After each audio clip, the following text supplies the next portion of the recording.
Hi friends, welcome to Abbas kitchen. இப்போ மாங்காய் சீசனில் நம்ம மாங்காய் ஊறுகாய் போட்டு வச்சுட்டாக்கா ஒரு வருஷம் ஆனாலும் கெட்டு போகாது. நான் இன்னைக்கு போட போகிற மெத்தட் பார்த்தீங்கன்னா பாட்டி காலத்தில் செய்யக்கூடிய மெத்தடு. மாங்காயில் மேல் போர்ஷன் இந்த இடத்த மட்டும் கட் பண்ணிக்கலாம். நான் வந்து புளிப்பு மாங்காய் எடுத்திருக்கேன். நல்ல புளிப்பான மாங்காய் தான். மாங்காட இந்த இடத்த ஃபுல்லாக கட் பண்ணக்கூடாது. இந்த அளவுக்கு வரையில் தான் கட் பண்ணணும். கால்வாசி அளவுக்கு கேப் விட்டுறணும். அதே மாதிரி சீடு இருக்கிற இடத்தையும் நம்ம கட் பண்ணக்கூடாது. இந்த மாதிரி தான் இருக்கணும். ஃபுல்லாக கட் பண்ணக்கூடாது. ரெண்டு சைடும் கட் பண்ணணும்.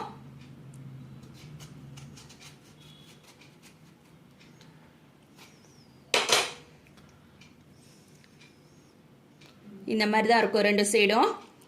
நான் இன்னைக்கு செய்ய போகிறது அதிராம்பட்டினத்தில் மாங்காய் ஊறுகாய் போடுற மெத்தடு தான் நான் சொல்லி தரப்போகிறேன். கல்லுப்பு எடுத்திருக்கேன். கல்லுப்பை மாங்காய் உள்ளுக்க வச்சிடலாம்.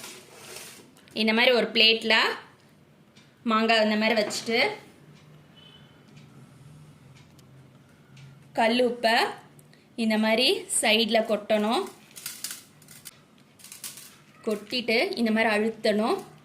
அழுத்திட்டா அது அப்படி நின்றுக்கும்.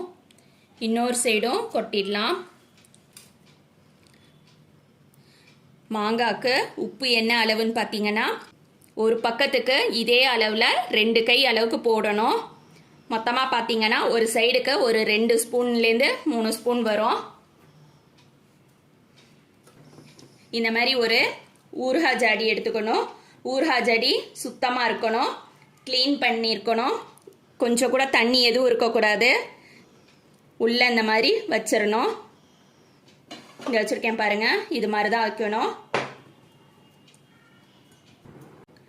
மாங்காவை ஊறுகாய் ஜாடியில் வைக்கும்போது இந்த மாதிரி வைக்கணும்.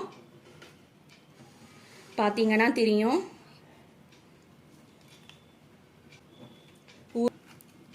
நம்ம உள்ளே வைக்கும்போதே கையில் எந்த வித ஈரமும் இருக்கக்கூடாது. இப்போ ஃபுல்லாக போட்டாச்சு. ஊறுகாலாம் மாங்காய்லாம் வச்சதுக்கப்புறமா இந்த அளவுக்கு ஒரு கை அளவு உப்பு எடுத்துக்கிறேன். உப்பு எடுத்துட்டு இந்த மாதிரி மேலே தூவிடணும். ஊறுகாய் ஜடியை இந்த மாதிரி மூடி போட்டுட்டு ஒரு நாள் மூடியோட அப்படியே தூக்கி வெயிலில் வைக்கணும். அதுக்கு அடுத்த நாள் என்ன மாதிரி வைக்கணுங்கிறத நான் சொல்கிறேன். நம்ம ஊறுகாய் ஜடியில் நைட்டே நம்ம மாங்காவை கட் பண்ணி போட்டு வச்சிட்டோம். ஒரு நாள் ஃபுல்லாக கீழே தான் இருக்கணும்னு சொல்லியிருந்தேன் வீட்டில். இப்போ அதை நான் வெயிலில் வச்சுருந்தேன். ஒரு நாள் வச்சதுக்கப்புறமா இந்த மாதிரி மூடி போட்டு தான் வச்சுருந்தேன். இந்த மாதிரி தான் இருக்கும். இப்போ இதை எடுத்து ஒரு பிளேட்டில் நம்ம அடுக்கிக்கலாம். நம்ம கையை போட்டு தான் எடுக்கணும். கை சுத்தமாக இருக்கணும். எக்காரணத்தை கொண்டும் ஈர கையெல்லாம் போட்டக்கூடாது. அதே மாதிரி பிளேட்டும் ஈரம் இருக்கக்கூடாது. ஊறுகாய் ஜாடியில் பாருங்கள், இந்த அளவுக்கு தண்ணி விட்டுருக்கோம். இந்த தண்ணியை வேஸ்ட் பண்ணக்கூடாது. இந்த ஊறுகாய் ஜாடியை அப்படியே தான் வச்சுருக்கணும். இது உப்பு தண்ணி. இதை நம்ம அப்படியே மூடி போட்டு வச்சிடலாம். நான் இந்த மாதிரி பிளேட்டில் அடுக்கியிருக்கேன். இது பார்த்திங்கன்னா நான் ஏற்கனவே போட்ட ஊறுகாய். ஒரு 3 நாளைக்கு முன்னாடி போட்டது. இந்த அளவுக்கு வெயிலில் காய ஆரம்பிச்சிருச்சு. இது எல்லாம் நம்ம இப்போ போட்டது. இது எல்லாமே வெயிலில் நல்லா காயணும். காஞ்சதுக்கப்புறம் ஈவினிங் காட்டுறேன். வெயிலில் இந்த மாதிரி தான் காய வைக்கணும். ஒவ்வொரு நாள் காய வச்சுட்டு காலையில் எடுத்து இந்த மாதிரி ஒரு பிளேட்டில் காய வைக்கணும். அதுக்கப்புறமா எடுத்து நம்மளோட இந்த ஊறுகாய் ஜாடி உள்ளே போட்டு வச்சிடணும். அந்த உப்பு சாருக்குள்ளே இந்த காஞ்ச மாங்காய் திரும்ப நம்ம போடும்போது அந்த உப்பு சாறு எல்லாத்தையும் மாங்காய் இழுத்துக்கிடும். இதே மாதிரி ஒரு 7 நாள் இந்த ப்ராசஸ் பண்ணணும். ப்ராசஸ் பண்ணிவிட்டு மாங்காய் ஊறுகாய் ரெடி ஆகிடும். நான் அதுக்கப்புறமா காட்டுறேன். இப்போ பாருங்கள், நம்மளோட மாங்காய் ஊறுகாய் ரெடி ஆகிடுச்சு. ரெடி ஆகிருக்கிறதுக்கு இந்த மாதிரி நல்ல ட்ரையாக இருக்கும்.